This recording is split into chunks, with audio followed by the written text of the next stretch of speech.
Hello viewers, কী অবস্থা সবার? আশা করি ভালো। আমার আজকের রেসিপি হচ্ছে মাছের তেল ঝোল। ভিন্ন স্বাদের মাছের তেল ঝোল খেতে ভীষণ রকমের মজা হয়।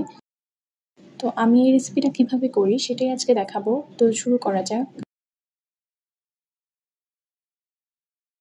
আমি এখানে পাঙাশ মাছের পেটি নিয়েছি।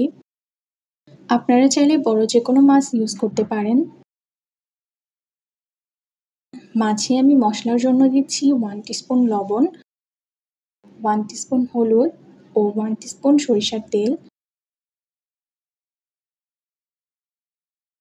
তেলটা দিচ্ছি মাছ ভাজার সময় লেগে যাবে না। চুলায় একটা কড়াই বসিয়ে দিব, গরম হলে তেল দিব। আমি সম্পূর্ণ রান্নাটা সরিষার তেল দিয়েই কভার করব।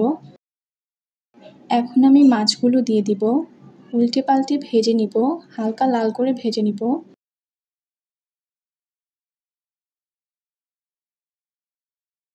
সেই কড়াইতেই রান্নাটা করব। ফোড়নে দিচ্ছি একটা এলাচ স্টিক, একটা শুকনো মরিচ, সামান্য জিরা, কেটে রাখা মাঝারি সাইজের 2টা পেঁয়াজ দিব। নেড়ে চেড়ে হালকা ভেজে নিব। এই পর্যায়ে পেঁয়াজটা ভাজতে ভাজতে একটা পেস্ট করে নিব। দিচ্ছি সামান্য পরিমাণে আদা, কয়েক কোয়া রসুন, বেশ পরিমাণে কাঁচামরিচ এবং সবশেষে দিচ্ছি ধনেপাতা। এই রেসিপিতে ধনেপাতা একটু বেশি পরিমাণে দিতে হবে, যেহেতু এই রেসিপিতে কোনো মরিচের গুঁড়া অ্যাড করব না, তাই কাঁচামরিচের পরিমাণটা একটু বেশি করে দিব। তবে ঝালটা আপনাদের পরিমাণ মতো কমিয়ে বা বাড়িয়ে দিতে পারেন। আমি এই রেসিপিতে ঝালটা একটু বাড়িয়ে দিচ্ছি। এখন পেস্ট করে রাখা মশলাটা দিয়ে দিব। লো হিটে মশলাটা কষাতে থাকবো।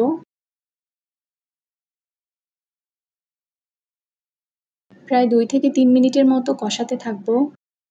এই পর্যায়ে দিচ্ছি 1 টিস্পুন লবণ, 1 টিস্পুন ধনিয়া গুঁড়া, হাফ টিস্পুন হলুদের গুঁড়া, 1 টিস্পুন ভাজা জিরা গুঁড়া। এখন ভালো করে মিক্স করে নিব। এখন হাফ কাপ ফ্যাটানো টক দই দিয়ে দিব। এখন সময় নিয়ে কষাতে থাকবো।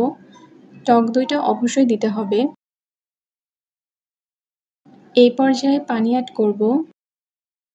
পানিটা ফুটানো গরম পানি দিতে হবে। পানিটা দিয়ে কয়েক মিনিটের মতো ফুটিয়ে নিব। দেন কিছুক্ষণ পরে ভেজে রাখা মাছগুলো দিয়ে দিব। নেড়ে চেড়ে ঢাকনা দিয়ে লো হিটে দমে রেখে দিব প্রায় 5 মিনিটের মতো। এই তো দেখতেই পারছেন আমার মাছ রান্না অলমোস্ট রেডি। এটা খেতে অসম্ভব রকমের মজা হয় এবং রান্নার ঘ্রাণটা অনেক সুন্দর আসে। আপনারা বাড়িতে একবার ট্রাই করে দেখতে পারেন। গরম গরম ভাতের সাথে এই তেল ঝোল খেতে খুবই দারুণ লাগে। ইভেন এই সিজনে প্রচুর পরিমাণে ধনেপাতা পাওয়া যায়। আরও নতুন নতুন ভিডিও দেখার জন্য আমার চ্যানেলটা সাবস্ক্রাইব করে রাখতে পারেন। সবাই অনেক বেশি ভালো থাকবেন। ভিডিওটা দেখার জন্য অসংখ্য ধন্যবাদ।